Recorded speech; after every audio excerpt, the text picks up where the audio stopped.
안녕하세요. 대관령바람입니다. 오늘은 기투자하고 있는 이 존슨앤존슨의 2021년 실적에 대해서 아주 간단하게 보고요. 우리가 2022년에 존슨앤존슨에서 한번 이 눈여겨볼 필요가 있는 이 아이디어에 대해서 잠깐 이야기해 보겠습니다. 존슨앤존슨의 2021년 실적은 우선 매우 견실했습니다. 매출은 938억 달러로 전년 동기 대비 리포트 기준으로는 보시는 것처럼 13.6%, 오퍼레이셔널 기준으로는 12.8%를 가져왔고요. 이익은 주당 갭 기준으로는 7.81달러, 이 넌갭 기준으로는 9.8달러를 올렸습니다. 옆에 보시면 이 주주분들이시라면 다들 아시는 것처럼 이 존슨앤존슨의 세 가지 이 매출 파트인 이 소비재 건강 사업부, 그리고 전문 의약품 사업부, 그리고 이 메디컬 디바이스 의료기기 사업부가 있는데, 이미 발표되었듯이 존슨앤존슨은 18개월에서 24개월 안에, 그냥 2년 아니죠. 소비자 건강 사업부를 분사하기로 결정을 했습니다. 또한 사진에서처럼 이 존슨앤존슨의 7대 CEO인 알렉스 고스키 최고 경영자가 물러나고요. 보시는 것처럼 이 8대 CEO인 이 조아킨 드웨토가 취임하기로 하는 이 중요한 변화가 진행 중입니다. 연간 실적으로 간단히 보면 전체적으로는 견고한 실적을 달성했습니다. 미국 시장에서뿐만 아니라 미국 외 시장에서 오퍼레이셔널 기준 이 15.3% 성장을 하면서 이 지역별 고른 매출 증대가 있었습니다. 전체적으로 봤을 때는 이 12.2%가 증대가 됐죠. 연간 실적 기준으로 이 순이익을 보면요. 이 갭 기준으로는 7.81달러 이렇게 올려서 이 전년 대비 41.7% 증가율을 보였습니다. 물론 우리가 2020년은 이 코비드19 한가운데 있었던 것을 감안해야 되겠죠.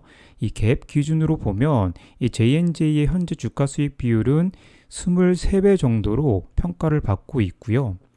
넌갭 기준으로 주당 순이익은 보시는 것처럼 9.8달러로 전년 대비 20% 증가를 했습니다. 특히나 중요한 것은 영업활동으로 인한 현금 흐름을 240억 달러 정도 만들어냈기 때문에 이 숫자만을 놓고 본다면 이 고평가라고 하기에는 볼 수 없지 않을까 합니다. 물론 항상 말씀을 드리지만 숫자보다는 이 숫자를 만들어내는 이면이 중요하고, 현재 J&J의 위험 요인도 분명히 존재합니다.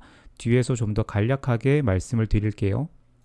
제품별 실적을 보면 이제는 주주라면 이 기본적으로 알아야 하는 것은 이 매출이 어떤 세그멘트에서 나오고 어떤 제품에서 나오는지 정도는 알아야 합니다. J&J는 전문의약품 매출 비중이 2021년 기준으로 55%로 이 총 매출 대비 절반을 넘게 차지하는데, 전문의약품에서 매출 이 30%를 차지하는 것이 바로 이 이뮤놀로지, 이 자가면역 질환 영역입니다. 대표 제품은 우리가 이 에브비나 일라이릴리 할 때도 보았던 인터루킨 타겟 제품인 이 스텔라라와 그리고 이 트램피어가 있죠. 스텔라라는 2021년 91억 달러 매출로 올해 드디어 이 100억 달러 매출을 돌파하리라 예상되는 J&J의 최대 의약품입니다. 또한 전년 대비 60% 가까이 매출 성장률을 보이면서 21억 달러의 매출을 낸 이 스텔라라 후속 파이프라인인 이 트램피어도 있습니다. 이 두 개 제품만 놓고 보더라도 매출이 이 110억 달러가 넘죠. 그런데 문제는 이 단일 제품으로 존슨앤존슨의 최대 제품인 이 스텔라라의 미국 특허가 곧 다가온다는 것입니다. 2023년, 그러니까 이 내년 중순으로 넘어가면 이 스텔라라의 미국 특허는 만료가 되게 됩니다. 매우 중요한 이슈가 이 J&J에 걸려 있는 거죠. 그렇기 때문에 이 J&J 입장에서는 이 바이오시밀러의 파상 공세에 이 출혈을 최소화하면서 고객들이 환자들에게 이 트램피어 처방을 할 수 있게 최대한 힘을 쏟아야 합니다. 오늘은 간단한 업데이트니까 이 제품 관련 사항은 올 1분기 실적 발표 때 한번 짚어보도록 할게요. 다음으로 매출 비중이 큰 곳은 항암제입니다. 아시는 것처럼 에브비와 함께 세일즈를 하면서 이 만성 림프구성 백혈병 시장을 리드하고 있는 임브루비카가 있죠. 임브루비카를 보시면 J&J의 매출은 보시는 것처럼 이 43억 달러로 에브비와 마찬가지로 캐시카우 역할을 하게 됩니다. 중요한 성장 동인은 바로 이 다라투무밥, 즉 이 상품명은 다잘렉스인데요. 다잘렉스의 경우 2015년 FDA 허가 이후에 2016년 시장 출시 때만 하더라도 앞서 환자가 3제 이상의 약제 투여 이후에 환자 투여를 하게 되는 그런 약제로 이 좁은 영역의 적응증을 가져서 매출 부스팅이 잘 이루어지지 않았는데요. 이 뛰어난 임상 결과에 따라서 이 다잘렉스가 1차 병용요법으로 가이드라인이 바뀌고 나서 굉장히 빠르게 매출 부스팅이 일어나고 있는 상황입니다.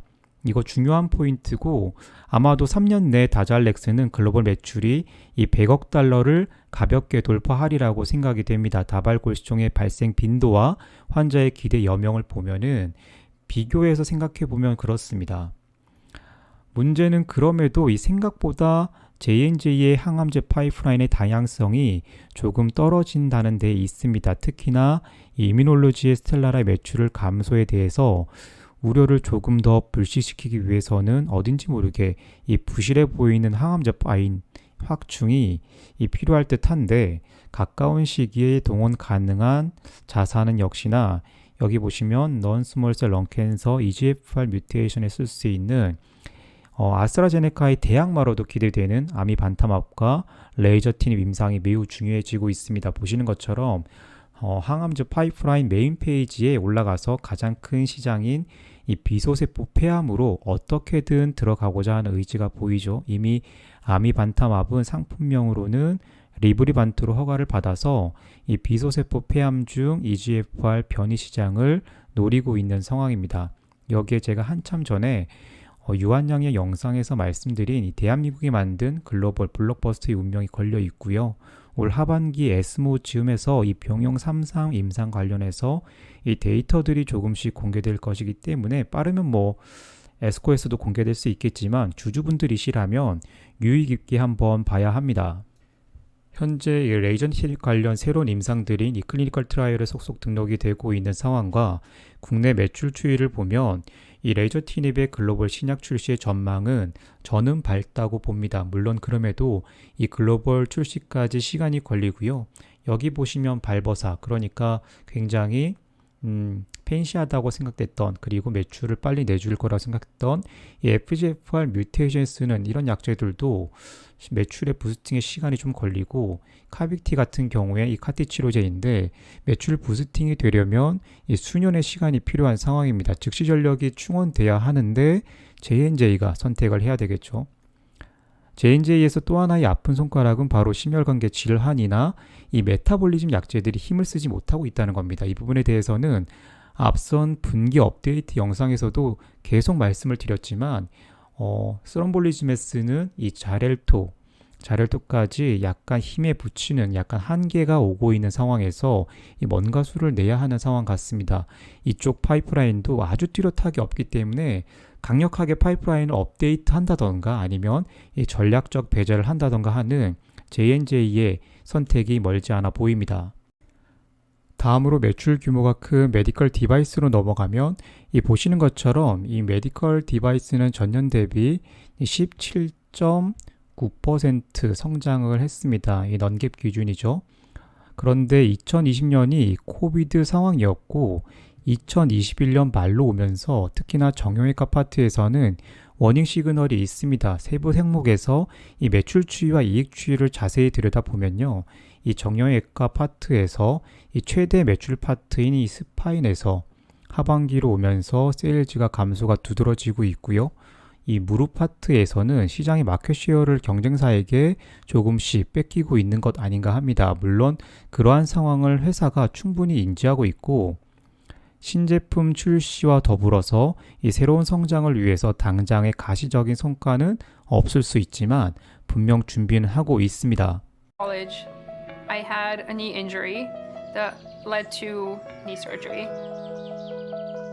I lost all of my muscle and tone in my left leg.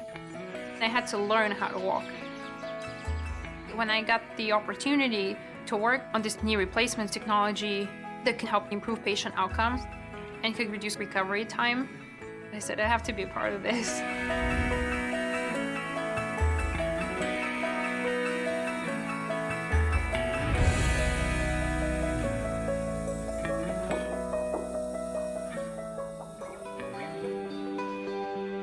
I've always been drawn to building things, working with my hands.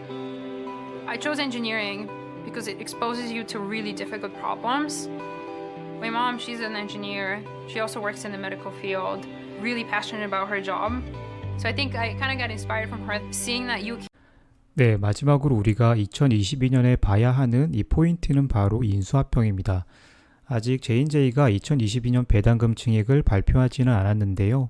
이 통상적으로 5%에서 6%의 배당금 증액 결정이 곧 발표되리라고 예상을 합니다. 아주 높은 수준은 아니죠. 거기다가 J&J 자사주 매입 또한 2020년 그리고 21년을 보면은 이 10년 내 최저치로 매입을 진행을 했습니다. 전략자산 인수 관련 항목을 보시면 정말 극명하게 보이는데 2021년에는 곡간을 잠그면서 이 돈을 세이브했습니다. 우리가 알다시피 2021년 하반기로 오면서 이 미국 바이오텍들의 마켓 캡이 이 많이 줄어든 기업들이 다수 발생을 했습니다. 전 세계에서 가장 큰 헬스케어 기업의 CEO가 교체되는 상황에서 이 타이레놀로 대표되는 150억 달러에 달하는 소비자 건강 사업부를 분사시키는 초강수에다가 최대 제품의 특허는 만료가 되는데 현금을 왕창 모으고 있다는 이야기가 어떤 의미인지는 유추가 가능합니다. 전문의약품 파트던 아니면 메디컬 디바이스 파트던 상당한 수준의 M&A가 임박했다고 저는 봅니다. 밸런스 시트를 보면 현재 J&J의 즉시 동원 가능한 현금은 무려 이 300억 달러가 넘고요. J&J는 한 해 동안 적어도 200억 달러의 현금 창출력을 가지고 있고 중요한 건 돈이 필요하면 이 장기 회사채로 수백억 달러도 끌어다 쓸 수 있는 회사가 현재 J&J입니다. 그러니까 이렇게 놓고 보면 수백억에서 이 1000억 달러가 넘어가는 베팅도 가능하다는 결론이 여기에 도달하죠. 향후 이들이 매출의 지속 성장을 위해서 어떤 일을 하는지 보는 것도 이 재미난 이 관전 포인트가 될 거예요. J&J가 인수할 수 있는 회사를 한번 골라볼 수 있는 분들은 투자금을 조금 나눠서 거래에 나서 보는 것도 저는 나쁘지 않다라고 생각을 하고요. 잘 모르겠다 하시는 분들은 그냥 J&J를 보유하고 계셔도 이 나쁘지 않을 거라고 생각을 합니다.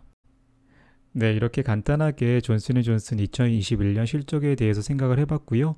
그럼 한 줄 요약을 해보도록 하겠습니다. 네, 존슨앤존슨 큰 거 한 방 준비하고 있다가 결론입니다. 허망했나요? 그리고 이제 화면에 보이는 분은 제 존슨앤존슨 영상 보셨던 분들이시라면 아시는 분이죠. 올해 4월 19일 이제 얼마 안 남았는데 2022년 1분기 컨퍼런스 콜과 함께 이 퇴임하는 존슨앤존슨의 7대 CEO인 알렉스 고스키 형님인데요.